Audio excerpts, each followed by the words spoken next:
নমস্কার বন্ধুরা, SB academic সেন্টারের প্রত্যেকটা ছাত্রছাত্রীকে স্বাগত। আজকে আমি মাধ্যমিকের ইতিহাসের সাজেশন নিয়ে আলোচনা করছি। তো দেখো, এতদিন ধরে তোমাদের কিন্তু এমসি কিউব, এসএ কিউব, ঠিক আছে, বাম স্তম্ভ, ডান স্তম্ভ, সত্য মিথ্যা সব কিছু কিন্তু আমি সলভ করে দিয়েছি।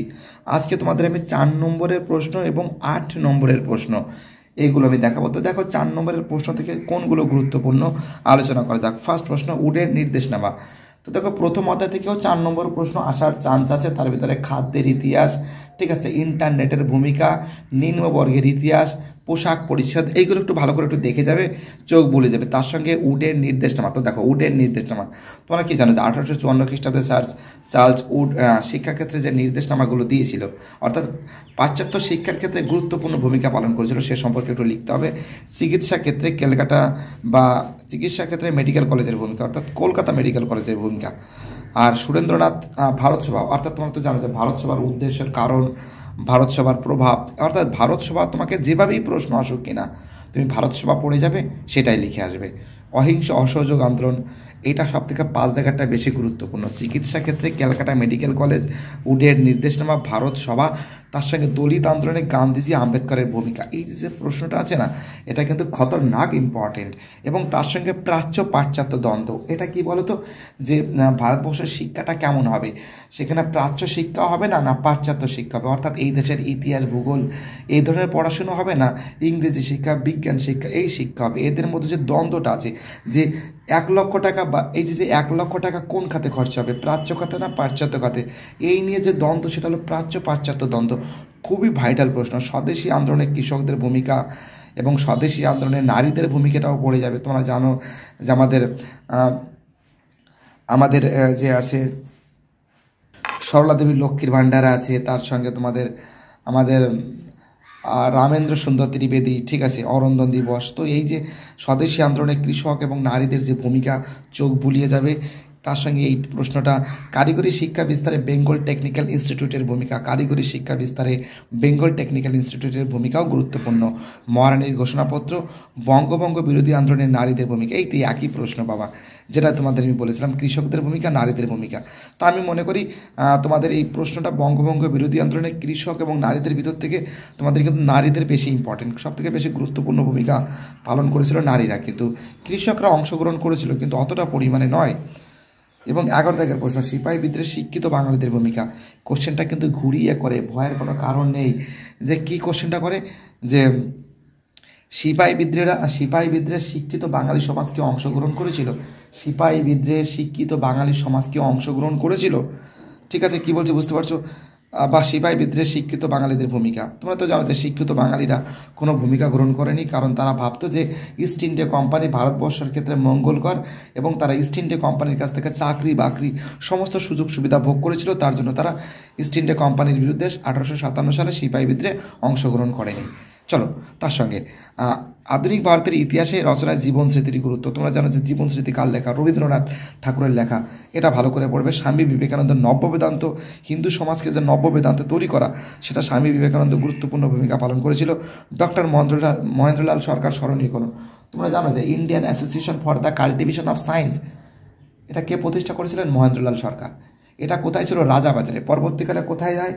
পরবর্তীকালে এটা যাদবপুরে স্থাপিত হয়। এখান থেকে কিন্তু ভেক্টর রমন কিন্তু সে কিন্তু নোবেল প্রাইজ পেয়েছিলেন, ঠিক আছে, রমন ইফেক্টের জন্য। খুবই গুরুত্বপূর্ণ প্রশ্ন, কিন্তু ভারতবর্ষের প্রথম নোবেল প্রাইজ কিন্তু এখান থেকে পায়, ঠিক আছে, আমাদের বিজ্ঞানের দিক থেকে।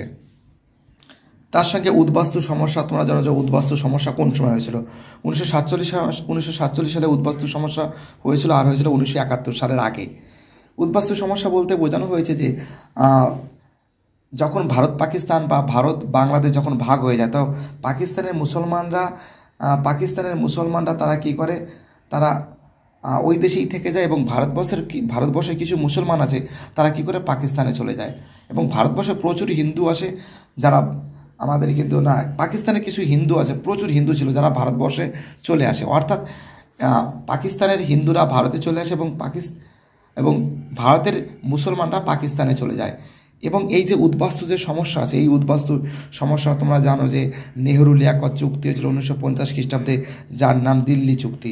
হিন্দু মেলা ভালো করে পড়ে যাবে, এখান থেকে কোশ্চেন ঘুরিয়ে দেয় যে হিন্দু মেলা সম্পর্কে কী জানো, হিন্দু মেলার সম্পাদক কে? দেবেন্দ্রনাথ ঠাকুর। তাই হিন্দু মেলা কে প্রতিষ্ঠা করেন? আমাদের নবগোপাল মিত্র 1867 সালে। হিন্দু মেলার অপর নাম কি? চৈত্র মেলা। ঠিক আছে, এটা কিন্তু খুবই গুরুত্বপূর্ণ প্রশ্ন। জাতীয়তাবাদের বিকাশে হিন্দু মেলার ভূমিকা কি? তোমরা জানো যে হিন্দু মেলা কী করছিল? ভারতবর্ষের জাতীয়তাবাদী বিকাশে গুরুত্বপূর্ণ ভূমিকা পালন করেছিল। কারণটা কি বলো তো? তোমরা জানো সমস্ত হিন্দুদের ঐক্য করেছিল। তাদের ঐক্যবদ্ধর মাধ্যমে কিন্তু ইস্ট ইন্ডিয়া কোম্পানির বিরুদ্ধে কিন্তু একটা আন্দোলনের একটা প্রতীক লক্ষ্য করা যায় হিন্দু মেলার মধ্যে, এবং ভারতবর্ষের কিন্তু ঐক্যবদ্ধ লক্ষ্য করা যায়। অভাবী আন্দোলন পড়বে, সোমপ্রকাশ পত্রিকা জানো, দ্বারকনাথ বিদ্যাভূষণ, 17 বছর বিপিনচন্দ্র পালের মেকলে মিনিট। তোমরা তো জানো যে পাশ্চাত্য শিক্ষার বিস্তারের ক্ষেত্রে 1835 খ্রিস্টাব্দে আমাদের মেকলে যে গুরুত্বপূর্ণ নির্দেশনামা জারি করেছিলেন তাকে মেকলে মিনিট বলে। শ্রীরামকৃষ্ণ, তোমরা জানো সর্বধর্ম সমন্বয়, শ্রীরামকৃষ্ণের ভূমিকা, ভারত মাতা, বসু বিজ্ঞান মন্দির, হিন্দু প্যাট্রিয়ট, হুতুম প্যাঁচার নকশা। তোমরা তো জানো কালীপ্রসন্ন সিংহের লেখা হুতুম প্যাঁচার নকশা। ঠিক আছে, খুব ইম্পর্টেন্ট প্রশ্ন, এইগুলো ভালো করে পড়ে যাবে, অর্থাৎ এইগুলো টিকা হিসেবে পড়ে যাবে। ঠিক আছে, এই উদ্বাস্তু সমস্যা জাস্ট চোখ বুলিয়ে দেখে যাবে। এইগুলো কিন্তু 2 নম্বরের প্রশ্নের ক্ষেত্রেও গুরুত্বপূর্ণ আছে। সোমপ্রকাশ, 17 বছর, মেকলে মিনিট, ভারত সভা, এই যে টিকাগুলো আছে, এই টিকাগুলো কিন্তু শুধুমাত্র তোমরা ভাবছো 4 নম্বরের জন্য না, 2 নম্বরের জন্য, 1 নম্বরের জন্য, সব গুরুত্বপূর্ণ প্রশ্ন, সবগুলো গুরুত্বপূর্ণ প্রশ্ন। এমন প্রশ্নগুলো খুঁজে বের করা হয়েছে, এসবি একাডেমিক সেন্টার বের করেছে, সেখান থেকে তোমাদের MCQ, SAQ, 4 নম্বরের প্রশ্ন সব কিছু কমপ্লিট হয়ে যাবে। এবং তার ভিতর থেকে সব থেকে একটা গুরুত্বপূর্ণ ব্যাপার, এই যে এখান থেকে বিদ্রোহ, 3rd চ্যাপ্টার থেকে কিন্তু কোশ্চেন কোনটা কমন আসবে? 3rd চ্যাপ্টার থেকে সাঁওতাল বিদ্রোহ তোমাদের মাথায় রাখতে হবে। সাঁওতাল বিদ্রোহ, সন্ন্যাসী ফকির বিদ্রোহ, নীল বিদ্রোহ, চোয়ার বিদ্রোহ, কোল বিদ্রোহ, এর ভিতর থেকে সাঁওতাল বিদ্রোহ এবং নীল বিদ্রোহ এটা কিন্তু 8 নম্বরের ক্ষেত্রে গুরুত্বপূর্ণ, আবার 4 নম্বরেও আসতে পারে। বাট আমি মনে করি যে সাঁওতাল বিদ্রোহ এবং নীল বিদ্রোহ এটা একটু বড় করে পড়ে যাবে। তো দেখো সাঁওতাল বিদ্রোহ একই তো জিনিস, সাঁওতাল হোক, সন্ন্যাসী হোক, নীল হোক, চুয়ার হোক, কোল হোক, সব কী হয়েছে? গরিবদের পর অত্যাচার হয়েছে, তাদের কাছ থেকে প্রচুর পরিমাণে ট্যাক্স আদায় করা হয়েছে। কারণ সব এক, তোমাদের মাথায় রাখতে হবে কোন জায়গায় হয়েছিল, দুটো নেতার নাম, কত সালে কোন জায়গায় দুটো নেতার নাম, আর বাকি সব সেম।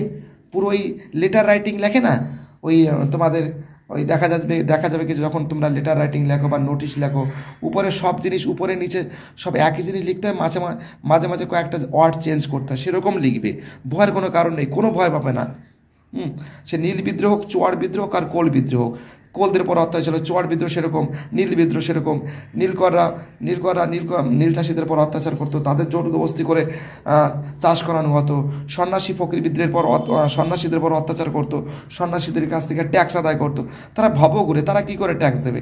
সাঁওতালদেরও সেরকম, সাঁওতালরা যেখানে বসবাস করতো তাদের ওখানে ডামিনী কোহর কত অত পাহাড়ের প্রান্ত দেশ, সেখানে যে সমস্ত বীরভূম, বাঁকুড়া, যে ধলভূম, মানভূম, সিংভূম, ঠিক আছে, সোনারপুর, যে সমস্ত অঞ্চলে বসবাস করতো এরা, এদের বার কিন্তু ট্যাক্স আদায় করতো, এদের জোরদস্তি করে এদের যে হাঁস মুরগি আছে সব চুরি করে নিত, এদের দিয়ে রেলপথ স্থাপন করানো হতো, এদের অথচ ঠিকঠাক করে বেতন দেওয়া হতো না, এদের অবস্থা মারাত্মক অবস্থা ছিল, খারাপ ছিল। তোমরা এগুলো সব বানিয়ে লিখবে, সে বিদ্রোহের ফলাফল হোক আর যাই হোক সব, এইটা কিন্তু সব থেকে ভাইটাল প্রশ্ন, এখান থেকে কিন্তু প্রশ্ন তোমাদের আসবে। দেখো এই যে প্রশ্নটা, ভারত বক্তৃতা হায়দ্রাবাদ, কাশ্মীর, জুনাগড়ের ভূমিকা। ভারত বক্তৃতে হায়দ্রাবাদ, কাশ্মীর, জুনাগড়, আমার মতে হায়দ্রাবাদ এবং জুনাগড় বেশি ইম্পর্টেন্ট, হায়দ্রাবাদ এবং জুনাগড় বেশি ইম্পর্টেন্ট। অনেকে বলছে স্যার LOC কি, একটা ছেলে আমাকে জিজ্ঞেস করছে বারবার করে, স্যার LOC কি, এটা তো সিলেবাসের মধ্যে নেই স্যার, এটা কী ধরনের কোশ্চেন স্যার? তো দেখো এটা লাইন অফ কন্ট্রোল, LOC হলো লাইন অফ কন্ট্রোল, অর্থাৎ ভারত এবং পাকিস্তান যে ভাগ হয়ে যায়, ভাগের যে মধ্যবর্তী সীমানা, মনে করো এটা LOC, এদিকে ভারত, এদিকে পাকিস্তান, এটা LOC দ্বারা বিভক্ত, ঠিক আছে, লাইন অফ কন্ট্রোল, এটাকে LOC বলে। ভয়ের কোনো কারণ নেই, মাধ্যমিক পরীক্ষায় কিন্তু দিয়েছিল, অনেক ছেলেমেয়েরা কোশ্চেনটা দেখে ভয় পেয়ে গেছে, ভয়ের কোনো কারণ নেই।